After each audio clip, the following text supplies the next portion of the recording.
మార్కెట్‌లో చాలామంది మీకు ఫ్రీగా సజెషన్ ఇస్తూ ఉంటారండి. Don't depend on one income stream అని.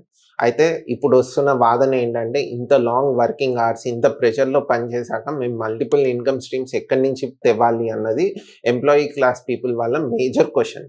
అయితే ఈ వీడియోలో దానికే ఆన్సర్ ఇస్తున్నాను. మీరు in case when you are thinking of multiple incomes చేయడానికి మీరు సైడ్ హసిల్ చేయాలి అన్న కంపల్షన్ ఏం లేదండి. వితౌట్ సైడ్ హసిల్ మీరు మీ మనీని గనక మీరు ఎర్న్ చేసే సీటీసీలో 20% ఆఫ్ యువర్ మనీని గనక మీరు ఇన్వెస్ట్‌మెంట్స్‌కి వాడినట్టయితే, ఆ ఇన్వెస్ట్‌మెంట్‌లో పెట్టిన మనీని మీరు కాంపౌండింగ్ గనక చేసినట్టయితే, money will do the side hustle for you.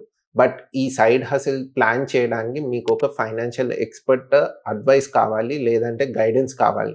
In such a thing మీరు మమ్మల్ని కాంటాక్ట్ చేయొచ్చు ఆర్ డీఎం చేయొచ్చు. And at the same time కింద ఇచ్చిన లింక్‌తో మీరు రిజిస్టర్ అయ్యి ఫ్రీగా సైన్ అప్ అయ్యి మీ కేవైసీ చేసుకొని మీరు ఇన్వెస్ట్‌మెంట్ జర్నీ ఈ రోజుకి ఈ రోజు స్టార్ట్ చేయొచ్చు. Thank you.